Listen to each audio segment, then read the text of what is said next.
What's up everyone, welcome back to the MMA Buzz. Kamaru Usman has raised doubts about Dana White's recent story involving Francis Ngannou. Earlier in the week, Dana claimed on the Flagrant podcast that he had 2 physical altercations with Ngannou during his UFC career. According to Dana, the first incident happened before Francis fought Stipe Miocic for the first time. He said Francis grabbed him by the shirt and demanded a private plane back to Paris after the fight, only for Francis to lose to Stipe. Dana added that the second confrontation occurred later when Francis was upset about not receiving a $50,000 bonus. He claimed Francis grabbed his shirt again as he tried to leave his office, forcing him to tell Francis to remove his hands. Dana also mentioned that Hunter Campbell had a similar run-in with Ngannou. Usman isn't outright calling Dana White a liar, but he makes it clear the story is difficult to accept as told. He explained that while he wasn't present, the scenario Dana painted feels hard to imagine. According to Usman, it's unlikely that Francis would storm into Dana's office demanding $50,000 or block Hunter Campbell from leaving, especially considering Dana's own authoritative presence. Usman pointed out that Francis certainly carries an intimidating aura as a fighter, but Dana White also has a powerful aura as the head of the UFC, one that naturally commands respect from everyone around him. Because of this, Usman finds it hard to believe the events unfolded exactly the way Dana described. He emphasized that he isn't saying the story is false, only that it may not have happened in the dramatic fashion Dana's quote suggested. Before moving on to the next news, we have a quick request for you.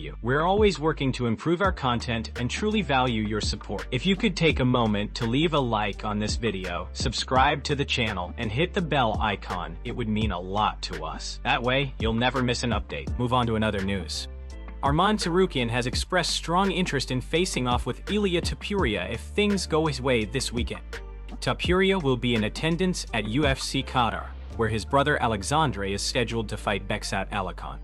With the featherweight champion sitting cage aside, Tsarukyan believes the moment is perfect to set up a future clash.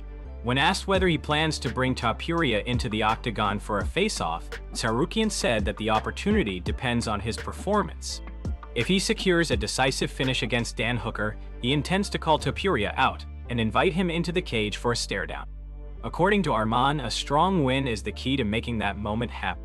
Tsarukyan also shared his reaction to Islam Makhachev's dominant victory over Jack Della Maddalena, which earned Makhachev the welterweight title. He said he was extremely impressed, noting that the fight appeared almost effortless for Islam, like watching a champion compete against someone far less experienced.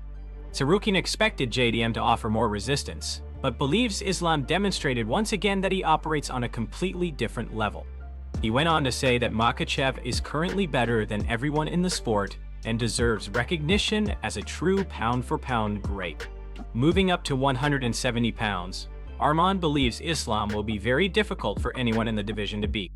Move on to another news. Garry did not hold back when discussing the possibility of Kamaru Usman receiving the next welterweight title shot. Garry, who is set to face Bilal Muhammad this weekend at UFC Qatar, believes that a knockout victory should make him the rightful contender. He also claimed that Islam Makhachev is targeting Usman because he sees him as an easy matchup. Garry argued that Khabib Nurmagomedov and his team are strategic and intelligent when choosing fights and crafting narratives, but he insisted that Usman is irrelevant in today's welterweight landscape. He acknowledged that Usman was once arguably the greatest welterweight of all time, but stated that those days are long gone. According to Garry, fans have no interest in seeing Makhachev face Usman. Instead, he believes the audience wants fresh matchups: Islam versus younger, rising contenders such as himself, Shavkat Rakhmonov, or other new generation welterweights. Garry emphasized that Usman, nearing 40 and ranked outside the top tier, no longer represents the top challenge in the division. Garry went further, suggesting that Islam is simply looking to secure another win, his 17th in a row, against an opponent who no longer poses the threat he once did. He claimed Usman is trying to maintain relevance, and that choosing him would be a safe, convenient option for the champion. While Garry made it clear that he intends no disrespect toward Islam or his team, he believes the matchup would be a cop-out. In his view, the champion should face the true #1 contender, and he insists Kamaru Usman is nowhere near that position. Move on to another news. John Anik believes Islam Makhachev and Merab Dvalishvili are both on track to becoming 2 of the greatest fighters in MMA history, potentially even surpassing Georges St. Pierre.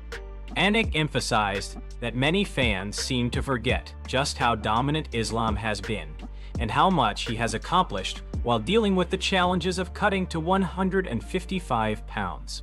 He noted that stepping up to welterweight may have unlocked an even better version of Makhachev, pointing out how comfortable he looked competing at 170. Anik highlighted Islam's claim that he could wrestle for 50 minutes straight, suggesting that the lighter weight class may have significantly compromised his performance in previous fights. Anik also gave credit to Dustin Poirier for pushing Islam in their title bout, but questioned how much the weight cut affected Islam's endurance and overall performance at lightweight. He argued that Makhachev may have been better suited for welterweight all along.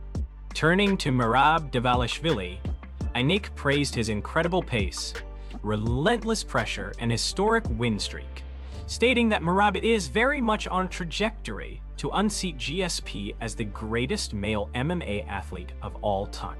He said that if people are willing to discuss Merab in that conversation, then Islam belongs in it as well. Anik concluded that both fighters are carving out legendary careers and are firmly on course to becoming all-time greats, potentially redefining the GOAT conversation for the next generation of fans. Move on to another news. Concerns are growing among fans regarding Arman Tsarukyan's weight cut ahead of his fight against Dan Hooker this weekend. Khamzat Chimaev has flown out to Qatar to support Tsarukyan, and multiple videos surfaced today showing Khamzat actively helping him through the final stages of his cut. In one of the clips, someone mentions that Arman is still weighing 159 pounds. This immediately raised alarms online as the ceremonial weigh-ins begin at 10:00 a.m. Eastern Time tomorrow. With roughly 12 hours left to shed the remaining weight, many fans began to question whether Tsarukyan's cut might become an issue. The footage sparked a wave of discussion, with some fans worried about the difficulty of dropping that final stretch of timeline. Others argued that fighters often sit heavy the night before the weigh-in, and that Tsarukyan is experienced enough to manage the cut without serious trouble. Now the question is, will Arman make weight smoothly, or are we headed for some last-minute drama at tomorrow's weigh-ins? Share your thoughts in the comments. Move on to another news. A fighter has pulled out of the UFC Qatar main card at the last minute, adding yet another unexpected twist to fight week. UFC Qatar takes place this weekend, and as often happens, the card has already experienced some shakeups. It was revealed last night that Sergey Spivak has withdrawn from his scheduled bout against Shamil Gaziev. The reason for Spivak's withdrawal has not yet been disclosed. Fortunately, the UFC was able to secure a replacement on extremely short notice, just 3 days before fight night, and the choice surprised many fans. Waldo Cortez Acosta, who recently fought in Apex only 3 weeks ago and won despite suffering an eye poke from Tom Aspinall's teammate, has agreed to step in. The news was first reported by Carlos Contreras Legaspi. Cortez Acosta reacted on social media, expressing enthusiasm and gratitude for the opportunity. He wrote, "Anytime, any day, just a call away. Thank you, Dana. See you Saturday in Qatar. I'm a real pirate. 3 days notice. I'm born to fight. Coming for everybody." Despite the last-minute replacement, the UFC is expected to keep the fight on the main card. Now, the big question for fans is, with this sudden change, who do you think comes out on top? Move on to another news. The MMA community is buzzing over Arman Tsarukyan's shocking body transformation ahead of his upcoming fight. In recent days, several photos of Arman have circulated across social media, revealing a dramatically improved and extremely shredded physique. Fans and analysts alike are stunned by how lean, muscular, and dialed in he looks going into fight week. Arman's current condition has drawn widespread attention, with many pointing out that his physique appears to be among the most impressive in the UFC right now. Observers note that his upper body muscle mass is especially remarkable for someone competing at lightweight. Standing at just 5'7", his frame appears closer to that of a middleweight, making it even more surprising that he continues to make the 155-pound limit. The MMA community didn't hold back when reacting to the viral images. Fans commented with phrases like, "Bro looks like an action figure," and "his physique looks like an actual figurine." Others were stunned, saying they initially assumed the pictures were photoshopped because of how jacked he appeared. Many claimed this is the best shape they've ever seen him in, calling his conditioning the best in the division. Some reactions, however, quickly shifted towards speculation. Comments surfaced pointing out marks on his abdomen, with users joking about mosquito bites and needle marks, sparking the usual PD'd rumors that arise whenever a fighter shows up extremely shredded. Others pushed back, calling it coincidence and telling fans to stop spreading accusations without evidence. This transformation has now opened a debate across the MMA world. Is Arman Tsarukyan simply benefiting from elite conditioning, disciplined nutrition, and top-tier training? Or is his dramatic physical jump raising legitimate questions? With both praise and skepticism flooding social media, fans are divided on whether he's all natural or possibly enhanced. What's undeniable is that Arman has arrived to fight weak in extraordinary shape, perhaps the best of his career. Whether this transformation reflects unmatched dedication or something more controversial, it has certainly captured the attention of the entire MMA community. What do you think of Arman Tsarukyan's physique going into this fight? Share your thoughts in the comments below. Move on to another news. Kamaru Usman recently revealed a little-known fact about his MMA career. Before the head kick knockout loss to Leon Edwards, he had only ever been knocked out once, and it happened during a sparring session. Speaking on the Daniel Cormier show, Usman explained that this occurred while training with Michael Johnson, who was in peak condition just 3 weeks out from a fight.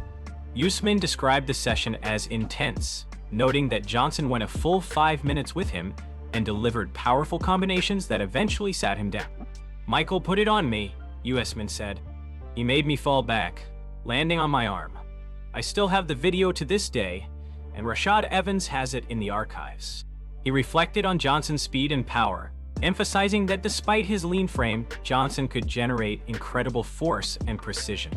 Usman noted, "It just goes to show how special Michael Johnson was, even back then. He had a perfect combination of speed and power for a little guy like that. He'll put it on you." Usman also highlighted the fact that the sparring video has never surfaced publicly, attributing it to the respect and trust he shares with Johnson and Rashad Evans. In today's world of social media and instant leaks, a clip like that would have almost certainly gone viral if it weren't for the fighters' care for one another. "People would have seen that video immediately," he said, "but obviously, he cares too much about me to let that happen." This revelation offers a rare glimpse into the intensity of professional MMA training and the respect fighters hold for one another behind the scenes. Even champions like Kamaru Usman experience moments of vulnerability, and his acknowledgement of Johnson's skill underscores the talent present throughout the UFC roster. While fans are familiar with Usman's dominance inside the octagon, this story highlights how even elite fighters can be tested and humbled during training sessions. It also sheds light on the importance of mentorship, camaraderie, and trust in maintaining professional integrity within the sport. Move on to another news. The Mighty Guru Show, a podcast collaboration between MMA guru and former UFC champion Demetrius Johnson, has officially ended after just 3 episodes. The show, which focused on fight recaps and analysis, was canceled yesterday following controversial comments made by MMA Guru. MMA Guru addressed the situation on social media, explaining that while he initially tolerated criticism, recent interactions crossed a line. He tweeted, "I was fine with you acting like I was because I called someone out for spamming in my live chat, but now you're targeting DJ. I'll drop the news early. The Mighty Guru Show is over. DJ stood his ground. Video dropping soon." He added that many fans were resurfacing minor issues, including donations from Tule19 and offhand comments from live streams, which contributed to the controversy. In a separate video, MMA Guru detailed the pressures behind the scenes. He revealed that the producers of the show had repeatedly asked him to tone down his social media activity, particularly on Twitter, and that this ongoing tension was a contributing factor to the podcast's cancellation. "It has been a building thing that I've constantly been called up on, and I just can't do it," he said, explaining that attempts to comply with producers' requests conflicted with his natural commentary style. He cited prior incidents, including tweets and replies to other fighters, which had been criticized and scrutinized by both fans and the production team. Ultimately, the final straw appears to have been controversial comments MMA Guru made regarding Muslims on the last episode. While specific details cannot be shared due to YouTube's content policies, these remarks drew widespread backlash and were a key factor in the decision to end the show. Despite the abrupt ending, MNO Guru emphasized that he would not compromise his approach, stating, "I can't tone it down to zero. I'm not winding it down." The combination of past controversies, repeated producer warnings, and his refusal to self-censor culminated in the cancellation of the Mighty Guru show. This situation highlights the challenges of balancing unfiltered commentary with professional collaboration in today's MMA media landscape. While fans may have appreciated the insights and personalities on the show, the controversies ultimately proved unsustainable, marking a premature end to the podcast.